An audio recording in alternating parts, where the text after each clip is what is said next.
भगवान राम आए तो उन्हें भी ज्ञान लेने के लिए किसी ब्रह्म योगी के पास जाना पड़ा। भारत का इतिहास इस गूढ़ सार ज्ञान से भरा हुआ है।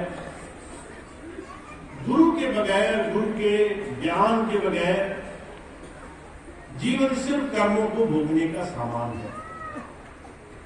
चारों तरफ आज हम जो देख रहे हैं, ये होड़ दुनिया की वस्तुओं को पाने की, मान समृद्धि को पाने की, धन दौलत, दुनिया के बड़े से बड़े पद को पाने की, ये होड़ हमारी कभी नहीं रुकती अगर हमें कोई गुरु की कृपा से जीवन में सार को समझने का मौका नहीं मिला।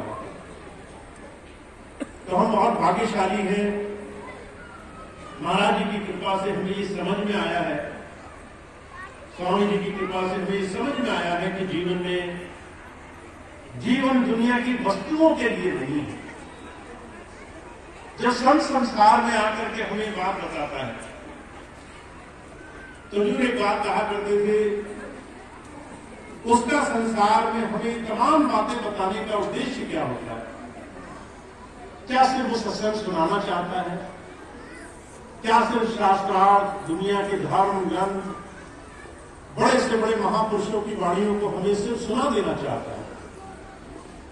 तो जो कहा करते थे, संतों का हमारे जीवन को जीने का तरीका हम बदल सकें, हम सुबह से लेकर शाम तक ऐसा जीवन जिएंगे, ये बात हमारे जीने में, हमारे अनुभव में आ जाए, ये समझाना उसका उद्देश्य होता है। तो आज अगर आप और हम अपना जीवन जी रहे हैं और इस जीने में अगर कुछ परिवर्तन नहीं है, हम सुबह सो करके उठे और रात सोने तक अगर हमारी दिनचर्या, हमारे दुनिया के सारे कामों को करने के पीछे एक विचारधारा अगर दुनिया के काम पूरे करने की है, अगर सुबह से लेकर शाम तक दौड़ ही हमारे मन का सबसे बड़ा मंतव्य है, ये काम करो, वो काम करो, वो काम करो, तो गुरु से हमने वो नहीं जाना जो गुरु हमें देना चाहता है। जीवन को हमें किस सार के लिए जीना है। आज मैं आपको चार ऐसी बहुत पौराणिक चीजें बताऊंगा जो आज से नहीं, युगों युगों से हमारी भारत संस्कृति में मौजूद है, और उसका महत्व क्या आज हमारे जीवन में है, ये समझना जरूरी है। आपने सुना होगा, ऋषियों ने, मुनियों ने, बड़े बड़े साधकों ने जीवन को हमेशा चार अलग अलग स्थितियों में बांट दिया। जब आप पैदा हुए और जब आपकी मृत्यु होगी, मान लीजिए 100 साल का जीवन आपका है। हालांकि आज के समय में जो अमूमन उम्र, जो एक औसत उम्र किसी की मान ली जाए तो 100 साल छू लेना ये बहुत काल्पनिक चीज हो गई है।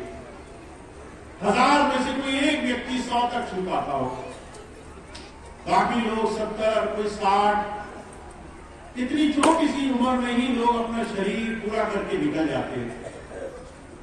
अब एक छोटी सी परिपाटी रखी गई, आप जीवन कैसे जियोगे? हम संसार में आए तो 4 व्यवस्थाएं रख दी गई। बच्चा जन्मता है, हमें सब कुछ सिखाना पड़ता है। हम चाहते हैं उस बच्चे का ध्यान कहीं भ्रमित ना हो, पूरा आवेग, पूरी ऊर्जा, पूरी शक्ति वो अपने जीवन में अपने आप को शिक्षा पाने में लगा दे, जानने में लगा दे जीवन जीना कैसे है। ब्रह्मचर्य इसकी अवस्था रखी गई। आपके शुरू का जीवन, चाहे वो 25 वर्ष मान लो, चाहे 20 वर्ष मान लो, आज के समय के हिसाब से जो भी शुरुआती जीवन है, वो आपके जीवन में ज्यादा से ज्यादा ज्ञान पाने का होना चाहिए। अब आज हम सोचते हैं ज्ञान पाने का मतलब पढ़ाई, और पढ़ाई के नाम पर हम अपने बच्चों पर दबाव डालते हैं कि आपको इंजीनियर बनना है। मुझे महाराज जी की बड़ी सुंदर सी घटना याद है। महाराज जी कहा करते थे, उनके आंखों देखी घटना, अस्पताल में एक दंपत्ति को एक बच्चा हुआ, लड़का पैदा हुआ, पिताजी छूटे बोलने लगे डॉक्टर बनेगा। वो आया ही है जीवन संसार में, पैदा ही हुआ है। हम पहले ही सोच के बैठे हैं कि हमें अपने जीवन में से कहां ले जाना है। पिताजी कहने लगे ये तो डॉक्टर बनेगा। हम अपनी आकांक्षाओं, अपनी महत्वाकांक्षाओं में कई बार ये सोचते हैं कि दुनिया की पढ़ाई दुनिया का सबसे बड़ा ज्ञान है। और आश्चर्य की बात यह है, हुजूर कहा करते थे सबसे बड़ा ज्ञान है कि आप अपने आचरण में क्या सीख पाए हो, संस्कृति और संस्कार। आपने क्या सीखा है जो आप अपने जीवन में अपने आप से दूसरे की तरफ रेडिएट करोगे, दूसरे को अपनी तरफ से प्रसारित करोगे। लोग आपको देखेंगे तो आपका क्या अनुभव पाएंगे।